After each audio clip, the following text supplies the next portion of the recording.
Well, I just want to ask you, obviously, this is Doug's last lap. We have been talking about it all season long. There are races, every race that you've done this season, I'm sure, have been ones that you will look back on fondly. But we have talked extensively recently about how we feel like the night race at Bristol could potentially be considered, another crown jewel. How do you feel going into your very last night race at Bristol? I mean, how many night races at Bristol have you done in your career? The first night race at Bristol I did, Brad Gilly, you probably know the year, was I didn't mean to wreck him. I just wanted to rattle his cage. Earnhart. That was a good premiere. 1998. That was when Terry Labonte backed into the front bumper of Dale Earnhart, right? Yeah. Yep.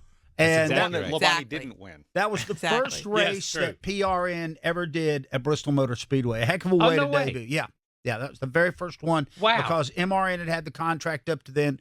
We got that one. And I've told this story before. The late Barney Hall, I saw him in the media center that morning. He was still up there doing some work. And he goes, he's one of the old school guys always called you by your last name. Oh, yeah. Said, Bryce, he said, halfway through this, your tongue's going to be hanging out. You're going to be exhausted, hoping the thing's over. And I thought, I've done a bunch. Sure enough, it gets to be lap 300, and I'm looking up. I'm going, oh, my Lord, we got 200 more laps to go. I've said all my words. Yeah.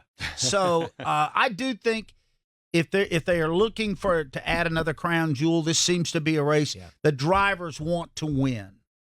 They have made it a crown jewel, not hyping, not some PR campaign. The drivers themselves, I think, have made this race very important. You get a sword. Yeah, no kidding. But I constantly, and I know you guys too, in our conversations with drivers, we have them all the time with these media days and such. It seems like more than less of them say Bristol's my favorite racetrack. Yeah. I love racing at Bristol. Yeah, and it is for so many people. For so many people, it is. And you look at it, and Doug said something there.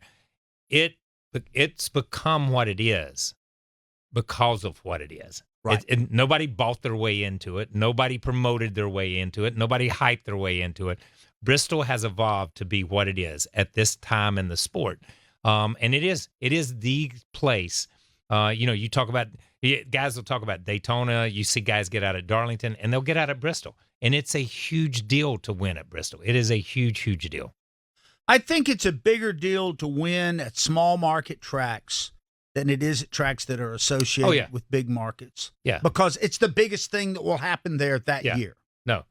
And it is. And listen, and again, we have to go back to the history of the sport. And Bristol was just that place, man. I mean, they raced at Kingsport, and Bristol ended up with the place that the Cup guys come. But the community there, so many years, the community just came out. That was their racetrack. That was their place, man. And that's the way Daytona was for so many years. People think that Daytona has always drawn from all over the world. It has not always drawn. It drew from Florida and Georgia forever and ever. That's all it drew from.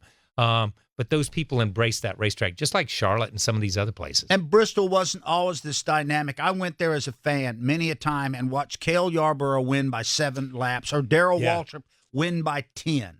So this is where I was there when it was flat. Okay, so that's how long ago I go, because forever it was a flat racetrack. It was not the high banks of Bristol. They got into a little bit of a match with Kingsport. Kingsport added a little banking, then Bristol added a little banking, and they went back and forth to be the fastest half mile in East Tennessee. And finally Bristol said, "We'll show you." And they just put it up, and that was it. And Kingsport became a nightly track or a weekly track. Yep. And NASCAR, this one went on to be a huge NASCAR track. All right, let's take a look forward to this Saturday night at Bristol. Brad Gilly, dust off the crystal ball here. Who is holding up the sword in victory lane? It's a tough one. I mean, look, Denny Hamlin has won the last 2, and I'll be honest with you, I feel better about Denny Hamlin at -6 than I do Ty Gibbs and Chase Briscoe at +6, but I don't think he's going to be the one holding up the sword in victory lane. Let's go ahead and just give that honor to Kyle Larson. Ooh, Kyle Larson. Ooh. All right. Ooh. Kyle Petty.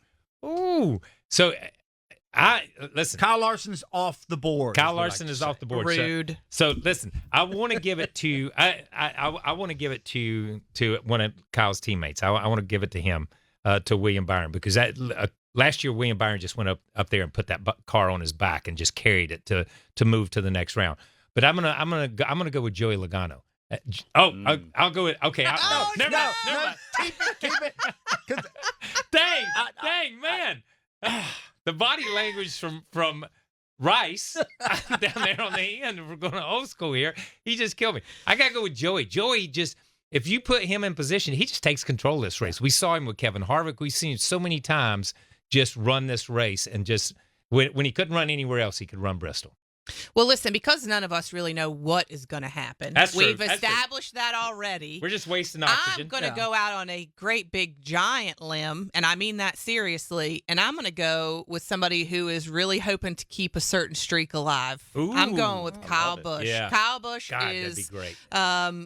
He in certain eras of his career has been masterful at Bristol, and I feel like that team, even though they didn't have, the best of days at Watkins Glen, they have been on the upswing. And would that not be just a perfect way to keep that streak alive? That's a great pick. That's like a big old fluffy teddy bear you'd win at the fair.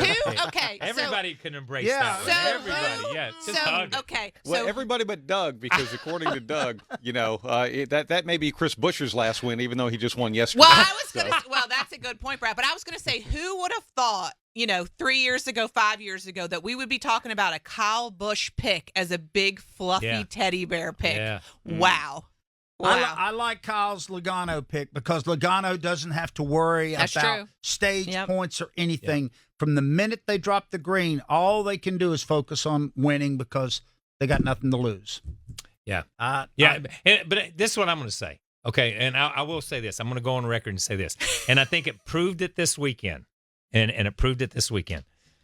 The most important thing that's going to happen at the racetrack at Bristol, or maybe one of the most important things, let me say it, is qualifying. Yeah. It's qualifying. Mm-hmm. If Denny Hamlin starts 25th again, he's in a hornet's nest. Yeah. For at least 200 laps. I'm sorry, you can't get out of it. You're not going to get out of it in this day and time. So qualifying and how they qualify and how they show up at this racetrack is going to speak volumes to as we look at these points on how they fluff out or come out at the end of the day. So when Brad picked Kyle Larson, that took him off the board, then that means when Kyle picked Joey Logano, that took him off the board. He couldn't go. So who was your pick? You guys took both of the ones that I really like because I like Kyle Busch because of the teddy bear part of it. I'll go with the guy that finished last week, and Ryan Blaney. That's a good one. I think the Penske cars are pretty fast, good, man. and he races really well. From the first time he ever showed up there, he was good. Yeah. Well, if he just takes one lap, he'll have more than he did last week. True. Wow. I'm just saying. Acid biting over here. I know. All right. I know.